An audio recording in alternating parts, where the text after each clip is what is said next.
From Pacifica, this is Democracy Now! I really didn't know anything about Donald Trump until he took out those ads and called for our execution. Every time I think about that, I think had this been the 1950s, we would have been modern-day Emmett Tills. They had our names, our phone numbers, and addresses in the papers. And so what would have happened? Somebody from the darkest places of society would have come to our homes, kicked in our doors, and drug us from our homes, and hung us from the trees in Central Park. That would have been the type of mob justice that they were seeking. In 1989, Yusuf Salaam and 4 other African-American and Latino teenagers were arrested for beating and raping a white woman jogger in New York City's Central Park. They became known as the Central Park Five. Donald Trump took out full-page ads in 4 New York newspapers calling for their execution. Then in 2002, their convictions were vacated after the real rapist came forward, confessed to the crime, his DNA matched. The Central Park Five served between 7 and 13 years in jail each for the assault. New York City ultimately settled with them for $41 million. But as late as last week, Donald Trump still claimed they were guilty. We'll speak with Yusuf Salaam, one of the Central Park Five. He recently wrote in the Washington Post, "Donald Trump won't leave me alone." Then a new report documents the devastating harm of policies that criminalize the personal use and possession of drugs. Every 25 seconds, someone is arrested in the United States simply for possessing drugs for their personal use. Around the country, police make more arrests for drug possession than for any other crime. Over 1.25 million arrests per year. Human Rights Watch and the American Civil Liberties Union released the findings Wednesday with a call for states and the federal government to decriminalize low-level drug offenses. And from poisoned water in Flint to the police deaths of African Americans to hate-mongering on the presidential campaign trail, is America at war with itself? We'll speak with Professor Henry Giroux, who argues just that in his new book. All that and more coming up. Welcome to Democracy Now!, democracynow.org, The War and Peace Report. I'm Amy Goodman. In election news, Republican Party leaders are facing pressure to withdraw support for Donald Trump from the party's own donors amidst a series of accusations from women that Trump sexually assaulted or harassed them in cases that stretch back decades. The New York Times reports Republican donors David Humphreys, Bruce Kovner, William Umberndorf, and others are all calling on the party to abandon its presidential nominee. Kovner, a New York investor who's donated $2.7 million to the Republican Party since 2012, called Trump, quote, a dangerous demagogue completely unsuited to the responsibilities of a United States president, unquote. On Thursday, First Lady Michelle Obama issued a scathing criticism of Donald Trump and the recently surfaced 2005 video that shows Trump boasting about sexually assaulting women. Because this was not just a lewd conversation. This wasn't just locker room banter. This was a powerful individual speaking freely and openly about sexually predatory behavior and actually bragging about kissing and groping women, using language so obscene that many of us were worried about our children hearing it when we turn on the TV. That was First Lady Michelle Obama, who never once used Trump's name during her scathing speech. Donald Trump, in response, has denied the accusations of sexual assault, which include women accusing Trump of groping them and kissing them without their consent. Speaking at a rally in Florida on Thursday, Trump denied he forced himself on People magazine reporter Natasha Stoynoff in 2005 by implying he didn't attack her because of her looks. Take a look. You take a look. Look at her words. You tell me what you think. I don't think so. Natasha Stoynoff says Trump sexually assaulted her at the Mar-a-Lago in 2005 when she was interviewing him and Melania for a story about the first anniversary of their wedding. Stoynoff writes Trump was giving her a tour of the estate when, quote, Trump shut the door behind us. I turned around, and within seconds he was pushing me against the wall and forcing his tongue down my throat, unquote. Trump has also lashed out at the New York Times, which this week published the accounts of 2 other women who say Trump sexually assaulted them. But it's The failing New York Times, and they're inventing false claims without any evidence, no witnesses, no nothing. An act that supposedly years and years ago. I never met these people. I don't even know who they are. They're made-up stories, filed right before the election. Right before the election. Trump has demanded a retraction and threatened to sue the New York Times over the article. In response, the Times lawyers have sent a letter to Trump's lawyers writing, quote, "The essence of a libel claim, of course, is the protection of one's reputation. Trump has bragged about his non-consensual touching of women. Nothing in our article has had the slightest effect on the reputation that Mr. Trump, through his own words and actions, has already created for himself," the Times said.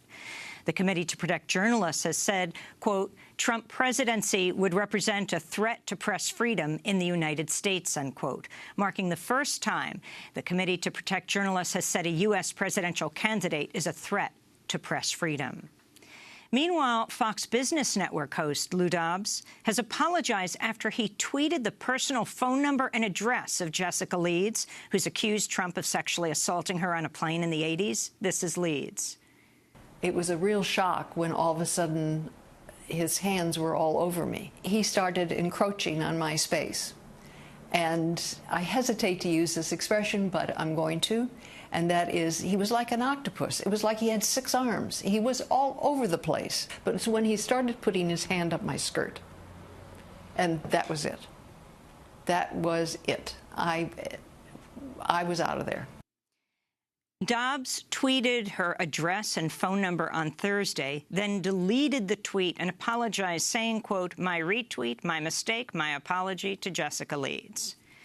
In more political news, a New Jersey judge has issued a criminal summons for New Jersey Governor Chris Christie over the 2013 George Washington Bridge Lane closure scandal, in which Christie's top aides are accused of conspiring to create a traffic jam to punish the mayor of Fort Lee for failing to endorse Christie's re-election. A former ally of Christie's, David Wildstein, has testified Christie knew all about the plan ahead of time. The criminal summons stems from a citizen complaint filed by a retired fireman against Governor Christie, accusing him of official misconduct.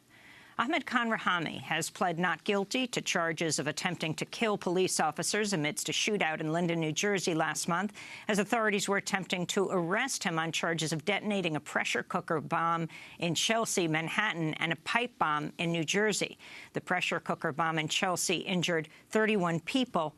Both officers and Rahami were wounded in the shootout. On Thursday, Rahami appeared at court via video from his hospital bed. In Charlotte, North Carolina, an independent autopsy has revealed African-American father Keith Lamont Scott was shot 3 times by Charlotte police officers, including once in the back. The autopsy says the shooting was a homicide.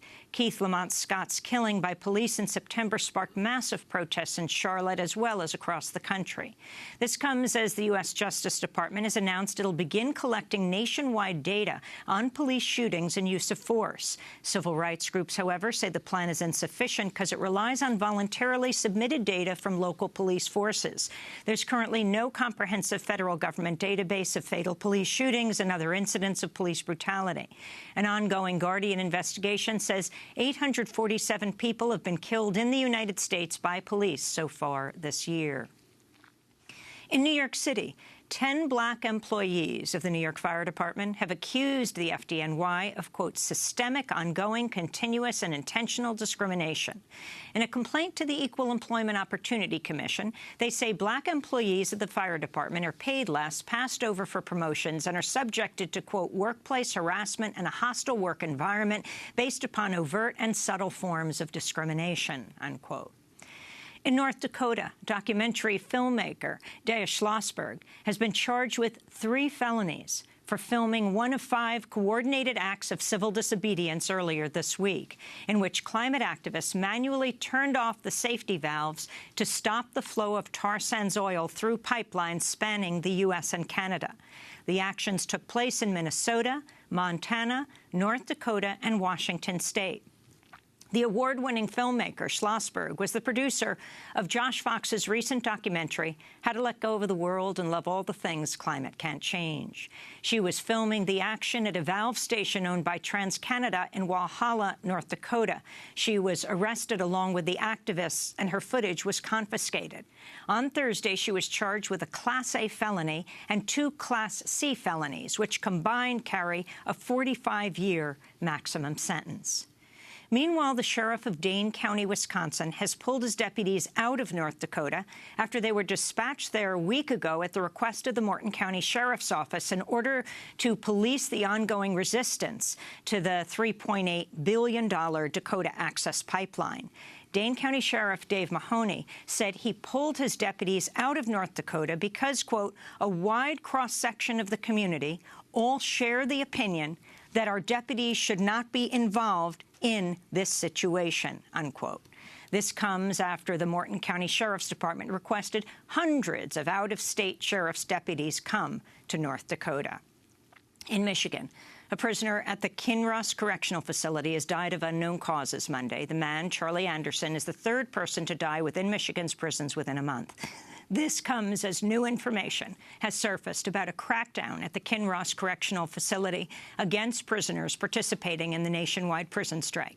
Prisoners say they did not show up to work at the kitchen on the morning of September 9th, the first day of the strike, and instead organized a peaceful march of hundreds of prisoners in the yard. They say an armed tactical team then stormed into the yard, handcuffing prisoners, firing tear gas canisters. They also say some of the prisoners were left outside in the rain for up to 6 hours in retaliation. In Minneapolis and St. Paul, 600 janitors have won union recognition after a more than 7-year campaign that saw a series of short-term strikes. The janitors work for mega-box stores, including Target, Macy's, and Best Buy.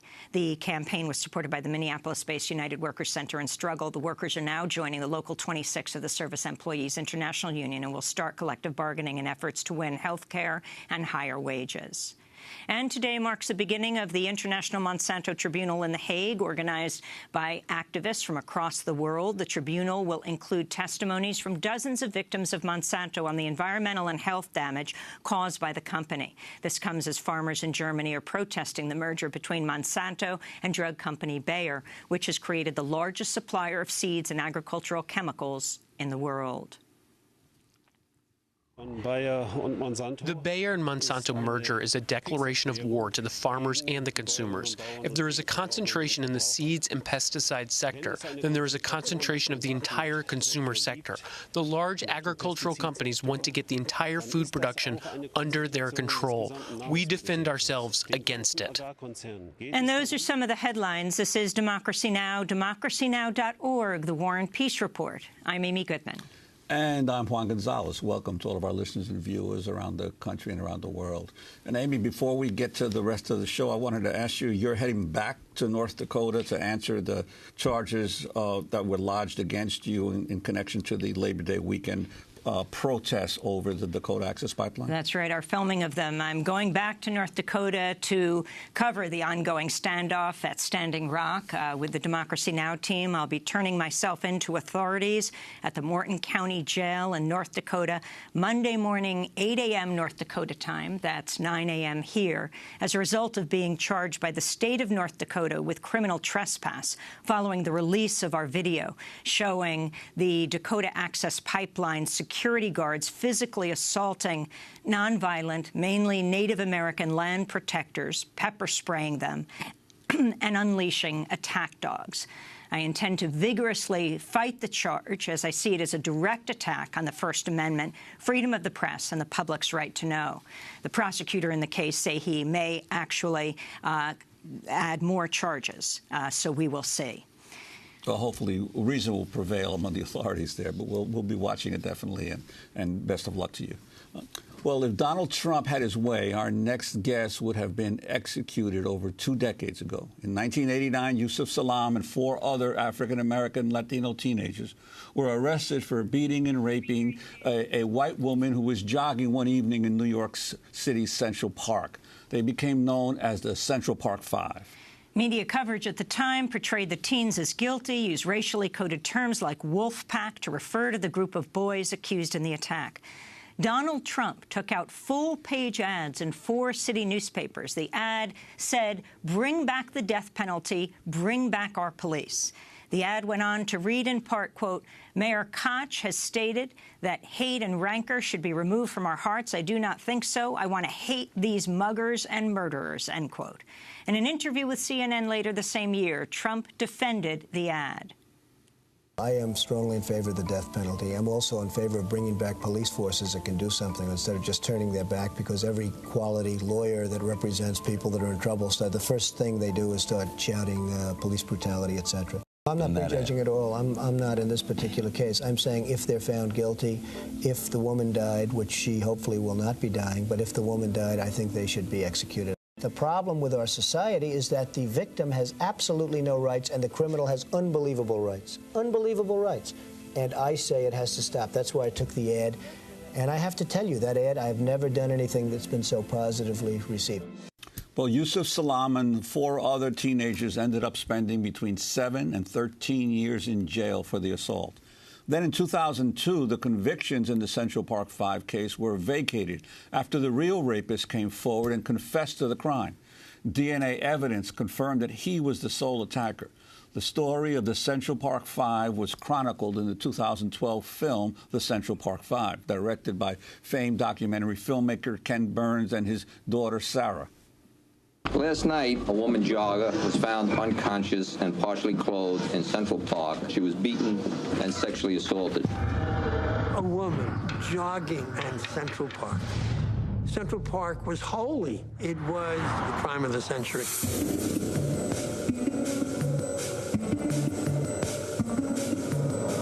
Five youths were arrested at 96th Street, all between 14 and 15 years of age. They got him! You can only imagine the pressure to have this crime solved, and solved quickly. First we was all together, then they started to put us in different rooms separately. What did you do? Who were you with? Who did you come with? The tone was very scary. I felt like they might take us to the back of the precinct and kill us. You're not going to go home until you give up a story. I told my son, go to the park that night. I feel guilty. I'm telling the guy, I don't know what you're talking about. They're getting a little angry. And they're like, you know you did it, didn't you? He had been interrogated for over 24 hours. That amounts to pressure.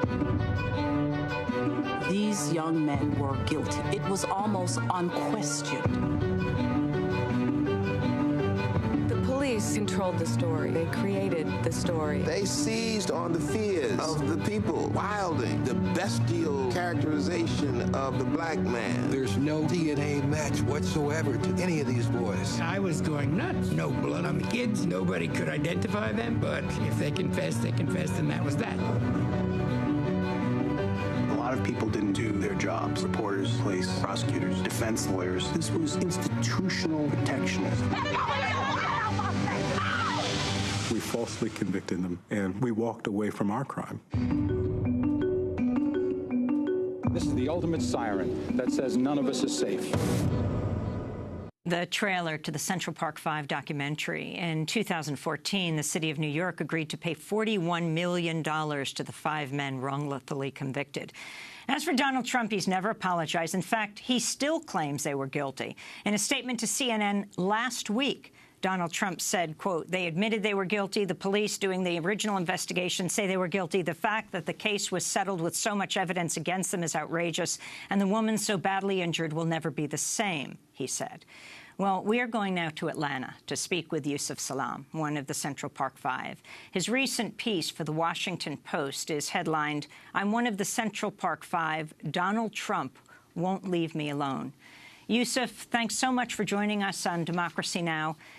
Donald Trump, as early as last Thursday, continues to say that you are guilty. What do you say to him? You know, first, thanks for having me on your show. Donald Trump has the absolute ultimate ability to fact-check everything about this case. I mean, in the trailer, one of the things that's really surprising is that you have one of the jurors saying, you know, he was going crazy. There was no evidence, no blood on the guys, but they confessed. And so that was that, you know. But when you look at the nature of the confessions, when you look at the nature of what happened to get the confessions, how these confessions didn't match anything that the other guys were saying, you know, And then all of a sudden, 13 years later, the truth comes out, and here you have a guy who talks about what happened at the crime scene, talks about when he struck the woman over the head with a tree branch, talks about dragging her into the woods, and key evidence that no one else had mentioned is that she was tied up with her own jogging outfit. You know, Donald Trump has the ability to look at all of this stuff and to put the truth out there, but I think that it's more attractive to him to be divisive, to be negative. He's calling it a positive thing that he did back in 1989. I mean, we're talking about this crime happened April 19th, 1989. On May 1st, Donald Trump had already taken out the ads. It was being ran in New York City's newspapers, calling for the death penalty to be reinstated. What was happening was that we were given a social death. We were being tried in the media, and they were getting ready to lynch us in public and through the court system. You know, if I had a show, I would tell Donald Trump he was fired. All of the things that he's exhibiting today is very, very disturbing. Nobody who is seeking presidency should even have any kind of shady, dark past like Donald Trump. He's definitely not the man for these United States of America. And you refer, as we have, to the those full-page ads that he took out back then. That you were one of the few accused who actually was able to get out on bail shortly after the arrest. What was your reaction, and what was the reaction in the city? Because I remember it well, because I covered the trial of several of you during that time. What was the reaction in the city and the climate, especially fueled by Trump's ads? You know, it was very negative. If you look at the campaigns that Donald Trump has gone around the country to, you know, bolster up the people to follow him, then you have on one side people opposing this and campaigning against Donald Trump. Donald Trump's followers have physically assaulted some of these individuals who've been there peacefully protesting Donald Trump's presidency. In 1989, when I was bailed out, we were the pariahs. It was such a negative energy, such a negative place. I mean, we could not turn anywhere without the exception of our mothers' or our parents' arms and find safety. It was one of the most dangerous places to be. And when I look back at that time, I mean, we couldn't do anything other than put one foot in front of the other and continue to live out whatever this life was that we were being given, you know. But Yusuf, how many years did you serve? I served 7 years in prison, about 7 years in prison. I wanted to turn to Raymond Santana when he was on Democracy Now!, another of the Central Park Five. This was in 2012 we spoke to him. I served almost 7 years. And so what happened was that, you know, I tried to get my life back together and put one foot in front of the other. But I didn't, you know, I didn't realize the social death that we were given as a sentence. You know, this wasn't a 5 to 15 or 5 to 10. This was a life sentence, a death sentence in a sense, because, you know, when I came home, I couldn't get employment. You know, I tried out, filled out numerous applications, and, you know, I had to register as a sex offender. You know, my whole neighborhood looked at me, you know, kind of strange. You know, you get the hi, how you doing? But, you know, you always had that bullseye in the back, you know, that says, you know, some way, somehow, I'm Raymond Santana from the Central Park jogging case. And I want to play a comment from a juror who served in the 1990 jury that convicted Antron McCray, Raymond Santana, as well as you, Yusuf Salaam, in the case. We interviewed Harold Bruland in 2002 after new evidence emerged that prompted him and many others to question if justice was served. This was his response. Let's put it this way. I don't have a clear notion of what happened. I certainly know that you cannot convict on uncertainties. You must let someone go if you have reasonable doubt. I have very much reasonable doubt now. So that was one of the Central Park Five jurors. Very interesting. And Yusuf, we've spoken about this on a panel. Aside from covering this case, the man who ultimately confessed, Matthias Reis, in prison, and his DNA matched. The DNA never matched any of the Central Park Five. He ultimately was caught because he raped a woman in my building, the woman who lived below me. and she came out screaming, and so finally. But his M.O., as he went around all of the upper part of Central Park, was the same as what happened to the horror show of what happened to the Central Park jogger. He would rape women. He would attack them. He would attack them in front of their children. And the police were so intent on getting the five of you that this man who was committing these crimes at the time, who was sent to prison for these crimes, was never in any way linked because of their blindness in this case. Yes, yes. I mean, the worst part about it is, like you said, their blindness, their rush to judgment, they're wanting to solve this crime and solve it quickly. They dropped the ball. I mean, they dropped it in the worst way. The young woman that you speak of, that was his last victim. She was a pregnant young Latina woman who he raped while her children were in the next room. He raped her and then he murdered her. And I mean, that right there is She was a woman before, right. She was a woman before. So he continued his murder and rape spree as the police focused on the five of you. Yes, indeed.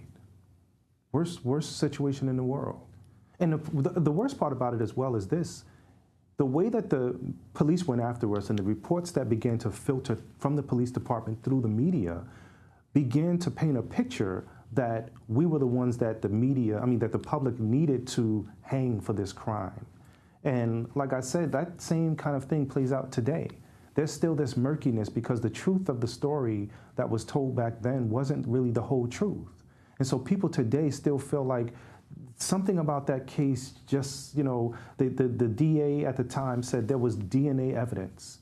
And then when the DNA evidence didn't match, they quickly just quieted that and then moved on with the case.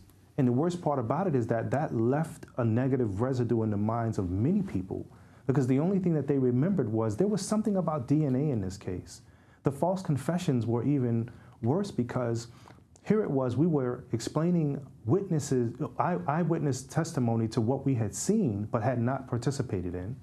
And they flipped it around on us and said, well, the reason why they didn't rape the Central Park jogger was because they were beating up other people in other parts of the park. And the reality is that there were people who had been arrested and got convicted for assaulting those individuals in Central Park. They never became known as Central Park 5 members. And Yusuf, I wanted to ask you, as you're hearing now in this presidential campaign, all the allegations of sexual assault against Donald Trump himself by women coming forward, and his own caught on tape admissions of participating in sexual assault, although he then claimed it was just locker room banter. What's your reaction now to what Trump is facing? He definitely sounds like a sexual predator. This is absolutely absurd. This is not a 12-year-old hanging out in the locker room talking about something that he wants to do, not even a 20-year-old hanging out in the locker room, so to speak, talking about something that he has done or his sexual exploits or things like that. This is a person who's on the cusp, if not already, being 60 years old. This is a person who's everything about him is part of his fiber, the fiber of his life and the fabric of who he actually is. So for him now to come back out and say, uh-oh, I got caught. Let me see how I can spin this, and then say, oh, it's just locker room banter. You mean to tell me that you were talking about assaulting women, sexually depraved acts, going after them in this kind of, what's the word that he said? He said he was a bitch, when you think about the nature and what he's saying, it's absurd that people will dismiss it and say, yeah, he was just talking the talk. It was not only these women who have come forward, and seems every day or every other day now, more women are coming forward. His own wife, Ivana Trump, accused him of rape as well. Yusuf Salaam, final comment. Are you calling for an apology from Donald Trump? The city settled with you and the four others who together are called the Central Park 5 for $41 million, New York City? Yes. What are you asking for Donald Trump right now? Well, you know, I mean, I don't necessarily know if I'm asking for an apology from Donald Trump, because quite obviously, I really don't believe he's going to give us an apology. You know, it would be great for him to show the human side of him, more of a humanity, and say, you know what, I was wrong. I mean, he tried to say that he was wrong with regards to this information that came out about him, but he's continued to harp on this same line and say that he was not wrong. The reason why he believes that he was correct is because what the police department said, but it was found that what they said and how everything was put together was completely unfactual. I mean, back in 1989, you know, you had these false confessions that the public had viewed. It was almost like you would turn on the news and every single day there was this new report about something about the Central Park jogger case. You know, best thing that happened was that when Ken Burns revisited this in 2012, and he had Raymond Santana read his false confession on video. Now, mind you, Raymond was 14 years old at the time. But in 1989, people absolutely believed what he was saying. And here he is, an adult, reading his 14-year-old false confession. And of course, this is not the exact same words that he used, but it was something like, you know, at approximately 9 p.m., me and a group of my colleagues began to walk south. And he looks up and says, what 14-year-old boy talks like this? You know, Donald Trump needs to be fired from this presidency, fired from running for president of the United States, fired. Maybe we need to send him to another planet. Well, Yusuf Salaam, I want to thank you for being with us. We will link to your piece in the Washington Post headlined, "I'm one of the Central Park Five. Donald Trump won't leave me alone." Thanks so much for being with us. Yusuf is Chief Executive Officer of Yusuf Speaks. This is Democracy Now!, democracynow.org. We'll be back in a minute.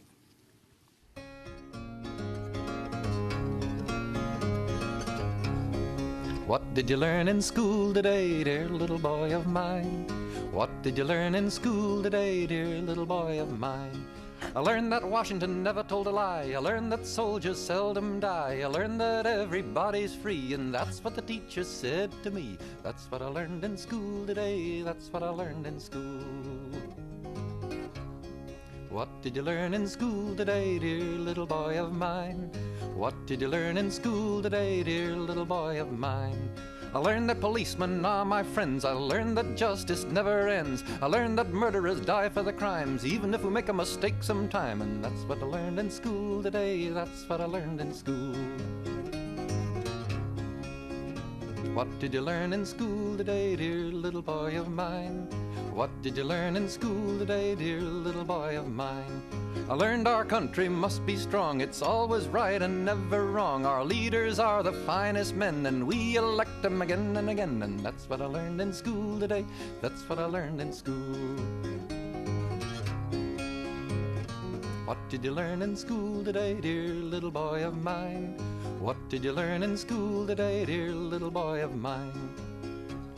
I learned that war is not so bad. I learned about the great ones we have had. We fought in Germany and in France, and someday I might get my chance, and that's what I learned in school Pete today. Seeger, what did you learn in school today? This is Democracy Now!, democracynow.org, The War and Peace Report. I'm Amy Goodman with Juan Gonzalez. We turn now to a new report that documents the devastating harm of policies that criminalize the personal use and possession of drugs.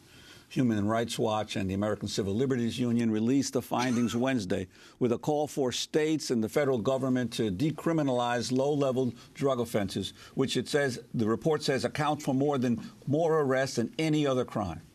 Last year, police booked more people for small-time marijuana charges than for murder, non-negligent manslaughter, rape, robbery, and aggravated assault combined.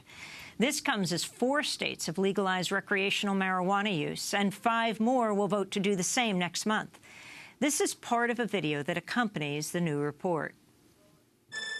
Corey Ladd is a 27-year-old man that got sentenced to 20 years for half an ounce of weed. When Corey gets out of prison, Charlie will be about 18 years old. Hi, Corey. I was just talking about how you miss out on the little things of Charlie's life. I definitely don't think it's fair whatsoever, and I don't believe that I should be taken away from my family for 20 years for it. Every 25 seconds, someone is arrested in the United States simply for possessing drugs for their personal use. Around the country, police make more arrests for drug possession than for any other crime. Over 1.25 million arrests per year. Stephen is not here with us right now because he's in prison. The last time he was arrested, I think it was for like drug paraphernalia, and eventually they gave him 5 years. Stephen was, at one time, he was the provider. His not being there has definitely impacted, you know. Blacks, whites, people of color, we all use and sell drugs at relatively the same rates. But we enforce our policies in these poor black and brown communities. In my opinion, it is not justice. The definition of insanity is to keep doing something over and over again and expect a different result. So maybe we should try something different. The human toll of criminalization is out of control. It is time to decriminalize the personal use and possession of all drugs. That video accompanies the new report by Human Rights Watch and the American Civil Liberties Union titled "Every 25 Seconds: The Human Toll of Criminalizing Drug Use in the United States." Its principal author joins us now to discuss its findings. Tess Borden spent a year visiting with people jailed on drug possession charges around the country, as well as prosecutors and other key players in the system. She focused on the states of Louisiana, Texas, Florida, and New York. Welcome to Democracy Now! Tess. Lay out your findings. Thank you. It's terrific to be here. Human Rights Watch and the ACLU undertook this year-long investigation into just how failed the law enforcement approach to drug use is. And what we found is, first, that the scale of enforcement is absolutely massive. Every 25 seconds, someone is arrested. That accounts for 1.25 million arrests per year, more arrests, as you said in the opening, than any other crime, 3 times more than all violent crimes combined, 5 times more than drug dealing. So the scale is just absolutely incredible and devastating. Secondly, we found that the consequences of those arrests and prosecution can be sometimes lifelong, not only for individuals, but also for families. On any given day in the United States, some 140,000 people are behind bars just because they have possessed a small amount of drugs for their own personal use, while each day tens of thousands more are cycling through jails and prisons, struggling to make ends meet on probation and parole.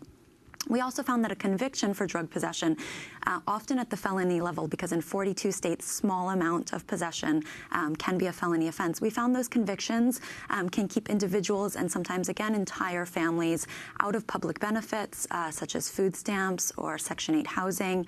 It can make it hard to get a job, rent a house, next month to vote. And for non-citizens, of course, it can result in deportation. And then we also found that the enforcement of these laws is disproportionately impacting communities of color and the poor without justification. Just to drill down there, we know around the country, black and white people use drugs at equivalent rates, and yet a black person is 2.5 times more likely to be arrested for simple drug possession than a white person. In many states, that ratio is significantly higher. In absolutely no state is it 1-to-1.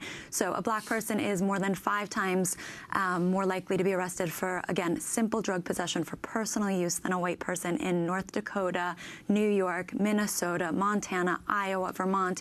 Here in Manhattan, a black person is 11 times more likely to be arrested than a white person. Again, that's despite equivalent rates of use. So these are racial disparities, but more importantly, under human rights law, this is racial discrimination. Oh, one of the interesting things is the core of the report is all these interviews that you did with about 149 people. Yes. And most people think, well, a person gets arrested on a drug charge, they deserve it. But you look at the entire impact, not just on that person, but on their family, on their whole situation, and also on their prospects once they get out of jail in terms of being able to reconstruct their lives. Could you talk about that as well? Yes, absolutely. So I met 149 people, 64 of whom were in custody when I met them, so in jails and prisons. And what I found across the board was that these are mothers and fathers, these are friends and family members who have been taken out of their lives and for whom it's really hard to move on after the fact impact of prosecution. I met people like Corey Ladd in the video, like Stephen's family. To flesh it out a little bit, Corey Ladd has a 4-year-old daughter. She's going to be 5. We saw the picture of her. She's going to be 5 in January. He was arrested in December before she was born. He's never held her. He's never played with her outside of prison. The first time he held his baby girl in his arms was in the infamous Angola prison in Louisiana. Charlie, the little girl. This is for possessing half an ounce of marijuana? Absolutely. Possessing half an ounce of marijuana. His prior convictions were also for drug possession. And because he was considered under Louisiana law a habitual offender because he had habitual drug use, he was sentenced to 20 years. 20 years. And so his little daughter, Charlie, now thinks she visits him at work when they go to prison. She could be a teenager going off to college by the time he comes home, and she'll know by then that prison isn't where her dad works. Tell us about Nicole. Nicole is a mother of 3 young children I met in the Harris County Jail in Houston, Texas. Nicole was detained pre-trial on 2 charges, both for residue inside drug paraphernalia. The prosecutors could have prosecuted her for misdemeanors, but instead they sought felony charges. Nicole was detained for 3 months away from her young children, away from her newborn. The little baby, who I call Rose, learned to sit up on her own when her mother was inside. And Nicole's husband brought Rose to the jail. And when you visit someone in jail, there's glass in front of you, and you often have to speak through a telephone. And so the baby couldn't, reach out and feel her mother. Nicole couldn't hug her, couldn't congratulate her because the baby doesn't understand how to use a phone. Nicole eventually pled guilty. In exchange, the prosecutor dropped 1 charge, and Nicole got a felony conviction for possessing 0.01 grams of heroin inside a plastic baggie, inside an empty baggie.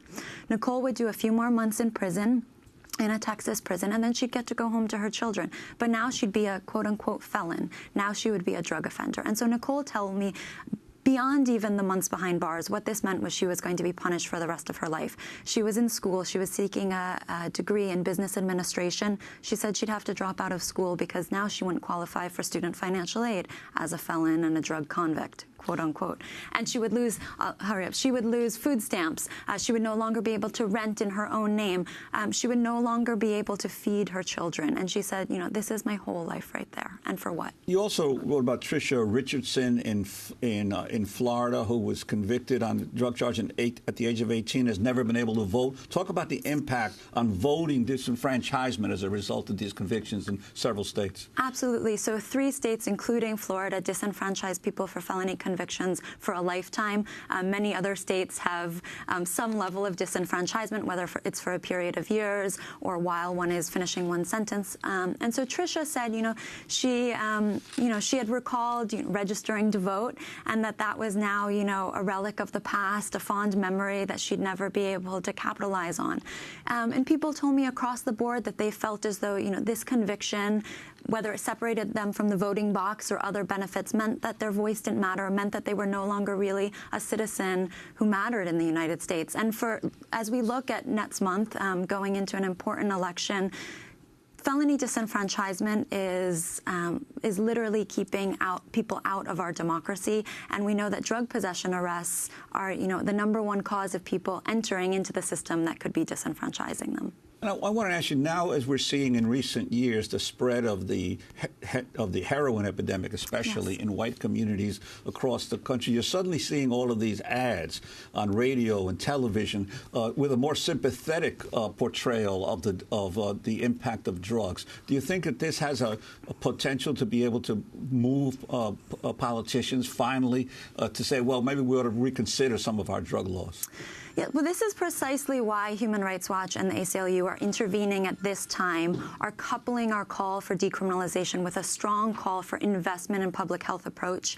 We know 45 years after the drug war was declared that it hasn't stopped rates of drug use, and it hasn't stopped drug dependence, as we see with opiate use right now. So we're saying we need to invest in a stronger public health approach.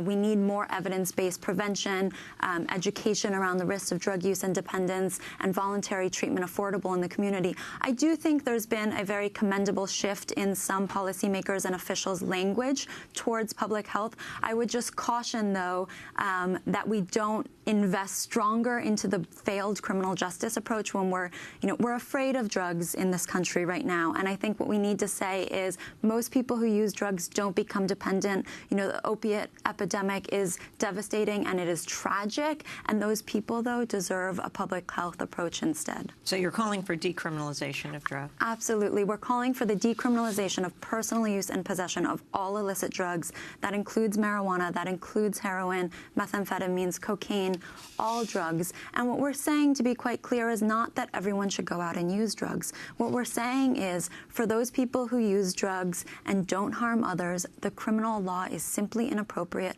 For those people who use drugs and develop dependence, they have a right to a health-based approach instead. And the state can still use other laws in place if people do put others in harm's way. We still, criminalize driving under the influence. For alcohol, we can treat drug use, personal drug use, like we do alcohol consumption. We want to thank you so much for joining us. Tess Borden, the Arya Nair Fellow at Human Rights Watch and the American Civil Liberties Union. She's the author of the ACLU-HRW Joint Report, Every 25 Seconds, the human toll of criminalizing drug use in the United States. We'll link to it at democracynow.org. This is Democracy Now! We'll be back in a minute. Thank you.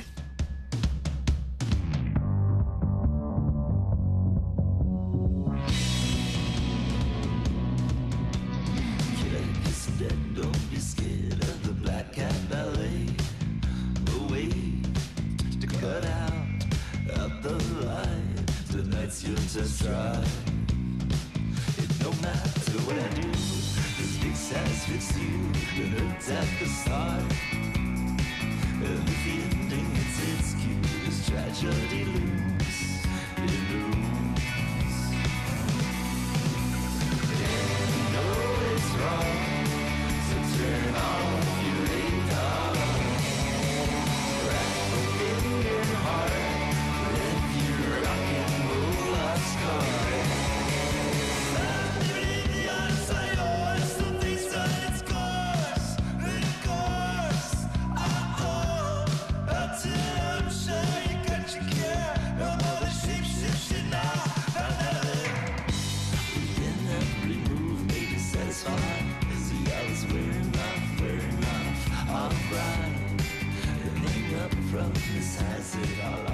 Turn off your radar. Elliot and the Ghost, whose band member, Brett Giroux, is the son of our next guest. This is Democracy Now!, democracynow.org, The War and Peace Report. I'm Amy Goodman with Juan Gonzalez. Well, we end today's show with a look at a new book that argues America is at war with itself.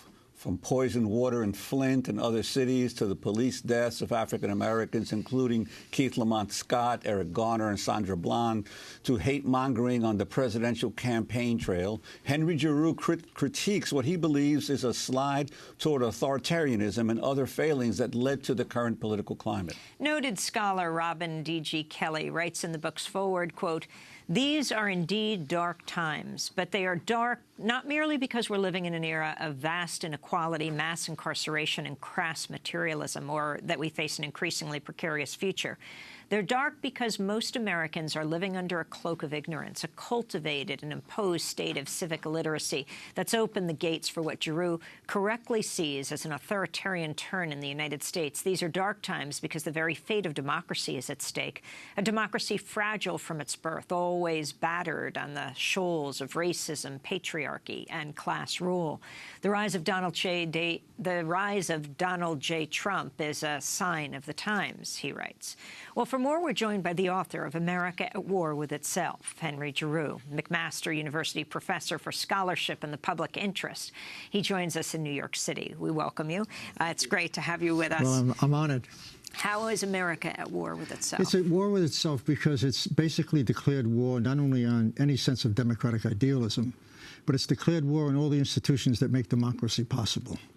And we see it with the war on public schools. We see it with the war on education. We see it with the war on the healthcare system. We see it, as you said earlier, with the war on dissent, on the First Amendment.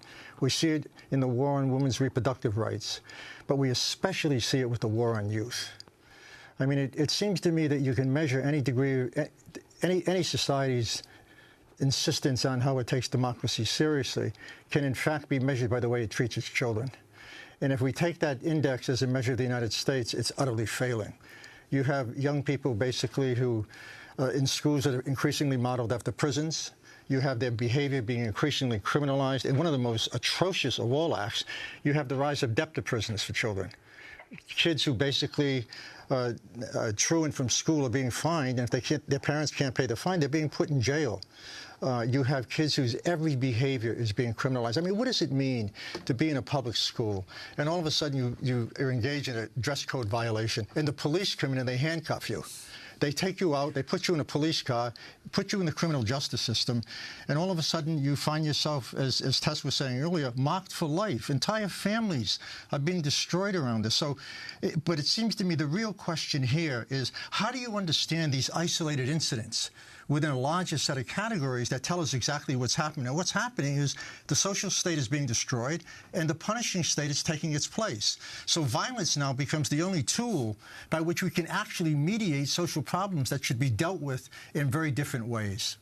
Well, you devote an entire chapter to Donald Trump's America, and, and you specifically talk about how the media coverage of Trump has sort of divorced him from any past history of the country in terms of the development of right-wing demagogues and authoritarian figures. That's an important question. I mean, you live in a country marked by a culture of the immediate. You live in a country that's marked by celebrity culture, that basically infantilizes people, paralyzes them, eliminates all notions of civic literacy, turns the school into bastions of ignorance that completely kill the radical imagination in any fundamental way. And I think that what often happens with Trump is that you see something utterly symptomatic of the decline of a formative culture that makes democracy possible. One, you have to have informed citizens to have a democracy. You don't have informed citizens. You don't have people who can think. Remember what Hannah Arendt said when she was talking about fascism and totalitarianism. She said, thoughtlessness is the essence of totalitarianism. So all of a sudden, emotion becomes more important than reason. Ignorance becomes more important than justice. Injustice is looked over as simply something that happens on television. The spectacle of violence takes over everything. I mean, so it seems to me that we make a terrible mistake in talking about Trump as some kind of essence of evil. Trump is symptomatic of something much deeper in the culture, whether we're talking about the militarization of everyday life, whether we're talking about the criminalization of social problems, or whether we're talking about the way in which money has absolutely corrupted politics. This is a country that is sliding into authoritarianism. I mean, it is not. You cannot call this a democracy anymore. We make a terrible mistake when we equate capitalism with democracy. You talk about the ethical bankruptcy of the U.S. ruling elites paving the way for Donald Trump. You live in a country in which we have separated all economic activity from social cost, from ethical considerations. The ethical imagination in itself has become a liability. And I think that when people like you and others make that clear that you can't have a democracy without that kind of ethical intervention, without assessing, the degree to which people in some way can believe in the public good, can believe in justice, you have the heavy hand of the law pouncing on you. And I think that when the radical imagination dies, when an ethical sensibility dies, you live in a state of terrorism. You live in a state of fear. You live in a state in which people can't trust each other. Shared fears become more important than shared responsibilities. And that's the essence of fascism. And what sign of hope do you see out of all this? There are a lot of signs, and thank you for the question. I mean, I think at some level we see young people all over the country mobilizing around different issues in which they're doing something that I haven't seen for a long time, and that is they're linking these issues together. You can't talk about police violence without talking about the militarization of society in general. You can't talk about the assault on public education unless you talk about the way in which capitalism defunds all public goods. You can't talk about the prison system without talking about widespread racism. You can't do that. They're making those connections, but they're doing something more. They're linking up with other groups. If you're going to talk about Flint, if you're going to talk about, it seems to me, Ferguson, you have to talk about Palestine. If you're going to talk about repression in the United States, you've got to figure out how these modes of repression have become global. Because something has happened that suggests a new kind of politics. Politics is local and power is global. The elite float. They don't care about the social contract anymore. So, you know, we see a level of disposability, a level of violence that is really unlike anything we've seen before. I mean, Donald Trump talking about the Central Park Five still being guilty. Give me a break. I mean, what is this really about? Is it about somebody who's just ignorant and stupid, or is it somebody who now is part of a ruling class that is so indifferent to questions of justice that they can actually boast about their own racism? So let me ask you about the issue of education. Right. The debate here is around school choice, vouchers, charter schools, but you've been talking about schools for a long time. Right. What is the role of schools in education? Schools should be democratic public spheres. They should be places that educate people to be informed, to learn how to govern rather than be governed, to take justice seriously, to spur the radical imagination, to give them the tools that they need to be able to both relate to themselves and others in the wider world in a way in which they can imagine that world as a better place. I mean, it seems to me at the heart of any education that matters is a central question. How can you imagine a future much different than the present, and a future that basically grounds itself in questions of economic, political, and social justice? And so how do you see then, for instance, the Obama administration has been a big promoter of charter schools and these privatization efforts as a school choice model. The Obama administration is a disgrace on education. The Obama administration basically is an administration that has bought the neoliberal line. It drinks the orange juice. I mean, it doesn't see schools as a public good. It doesn't see schools as places where basically we can educate students in a way to take democracy seriously and to be able to fight for it. It sees them as basically kids who should be part of the global workforce. But it does more, because not understanding schools as democratic public spheres means that the only place you can really go is either to acknowledge and not do anything about the fact that many of them are now modeled after prisons, or secondly, they become places that kill the radical imagination. Teaching for the test is a way to kill the radical imagination. It's a way to make kids boring. You know, it's a way to make them ignorant. It's a way to shut them off from the world in a way in which they can recognize that their agency matters. It matters. You can't be in an environment and take education seriously when your when your agency is under assault. Can't do it. You begin your book with a quote of Albert Camus: "Memory is the enemy of totalitarianism." Yeah. Explain. Well, I'll explain it in terms of a slogan, Donald Trump's slogan: "Let's make America great again." You know, and when I hear that, that seems to suggest there was a moment in the past when America really was great. You know, when women knew their places, when we could set dogs on black people in Mississippi, when young people went sitting at lunch counters and were assaulted by others. That's about the death of memory. That's about memory being basically suppressed in a way that doesn't allow people to understand that there are things that happened in the past that we not only have to remember, we have to prevent from happening again. Or, at another level, it suggests the suppression of memory so that those things can't happen again and that we don't have to worry about them. And so it seems to me that a country without a sense of public memory, without a sense of historical memory, is a country always in crisis. You have talked about Donald Trump also coming about, the phenomenon, as a failure of the progressive left. Yeah. How? Well, I think that, you know, one of the things about the left, three things about the left disturb me, Amy. One is they never really have taken education seriously. They think education is about schooling. I mean, what they don't realize is that forms of domination are not just simply structural.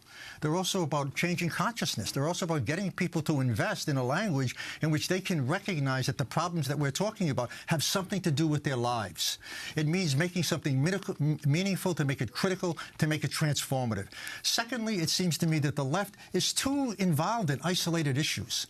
You know, we've got to bring these issues together to create a mass social movement that in some way really challenges the kind of power that we're now confronting. Only the beginning of the conversation. Henry Giroux, thanks so much for being with us. McMaster University professor for scholarship and the public interest. His new book, America at War with Itself. That does it for our broadcast. Owan, tomorrow is a very special day. Happy birthday. Amy, thank you. Well, we'll be didn't need to mention that. We'll be broadcasting Monday from North Dakota, from right near the Standing Rock Sioux Reservation. Tune in. Democracy Now! Is produced by Mike Burke and Ramin Sheikh, Carla Wills, Laura Gaddis, Dina Guster, Sam Alcoff, Robbie Karen, Honey Masood, Sharina Nadura, Andre Lewis, Mike DeFilippo, Miguel Noguera, and Paul Huckabee, our engineer. Special thanks to Becca Stelly, Miriam Barnard, Julie Crosby, Hugh Grant, David Prude, Ariel Boone, Vesta Godars. I'm Amy Goodman with Juan Gonzalez. Thanks so much, and happy birthday, Juan.